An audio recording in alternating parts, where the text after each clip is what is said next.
인출할 당시에 걸리지 않더라도 추후에 증여로 적발될 수가 있는데요. 안녕하세요, 박승준 세무사입니다. 여러분들에게 꼭 필요한 세법 내용을 쉽게 알려드리고 있습니다. 세무사님, 만약에 제가 집을 사려고 할 때 부모님한테 현금 2억 정도 지원을 받게 되면 이럴 때 ATM으로 현금을 받으면 증여세를 혹시 안 낼 수가 있나요?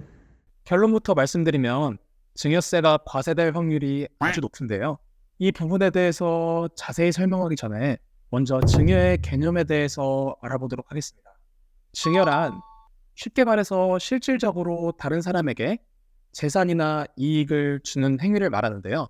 세법은 위와 같은 행위에 대해서 증여세를 부과하고 있고, 증여를 받은 사람은 증여세를 납부해야 되는데요.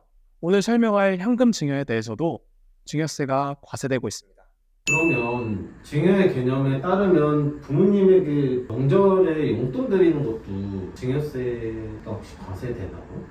저도 이번 설날에 부모님에게 용돈을 드리고 왔는데요.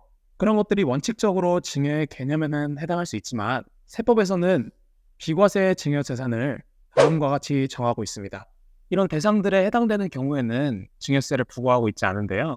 다만 너무 과도한 수준의, 즉 사회 통념에 부합하지 않는 경우에는 증여세가 과세될 수 있으니 주의하시기 바랍니다. 예를 들어 부모님의 용돈으로 한 달에 2천만 원씩 주는 경우에는 사회 통념에 부합하지 않는다고 봐서 증여세가 과세될 수 있는 것이죠.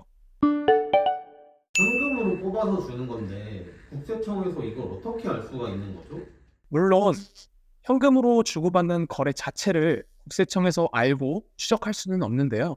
현금을 인출할 당시에 금융정보분석원에서 국세청으로 자료 통보를 해서 증여가 적발되는 경우가 있습니다.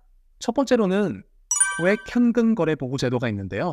하루에 입출금한 금액이 1,000만 원이 넘어가는 경우에 금융정보분석원을 통해서 보고가 되어 국세청에 자료가 전달이 될 수 있습니다. 그렇다면 1,000만 원이 넘지 않으면 괜찮다, 990만 원만 인출하면 되겠다 라고 생각하시는 분들이 분명히 계실 텐데요. 그렇지 않습니다. 바로 두 번째인 의심거래보고 제도 때문인데요. 의심거래보고 제도는 은행원이 판단하기에 부적절하다고 생각되는 거래의 경우 기준금액 없이 금융정보분석원에 직접 보고할 수 있어서 그런 과정에서 증여가 적발될 수 있습니다. 그럼 말씀해 주셨던 것처럼 현금을 인출할 때만 조심하면 될까요?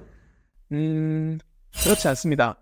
인출할 당시에 걸리지 않더라도 추후에 증여로 적발될 수가 있는데요. 쉽게 예를 들어서 연소득이 5천만 원인 사람이 4억 원 상당의 주택을 구매하려고 할 때 기준에 따라서 재산의 출처를 증명해야 되는데, 만약 그간의 소득으로 2억 원만 증명이 된다면 나머지 증명되지 않은 2억 원에 대해서 출처가 입증되지 않았기 때문에 증여세가 과세될 수가 있습니다.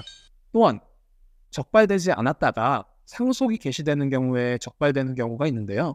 만약 부모님이 돌아가셔서 상속세를 신고할 때 계좌 이체 내역이나 출금 내역으로 봤을 때 현금을 인출한 금액이 법에서 정한 기준 이상일 때도 상속세가 과세될 수 있습니다. 증여나 상속받은 것으로 추정된다면 해당 사실이 없다는 것을 납세자가 증명해야 되는데요. 이런 과정에서 현금으로 증여받은 사실이 드러날 수 있게 되는 것입니다. 단순히 현금을 주고받는 것은 추적할 수 없다고 생각해서 증여를 했다가 증여세가 과세되는 일이 없었으면 좋겠습니다. 오늘 영상을 보시고 궁금하신 내용은 댓글로 남겨주시기 바랍니다. 구독, 좋아요 한 번씩 부탁드립니다. 감사합니다.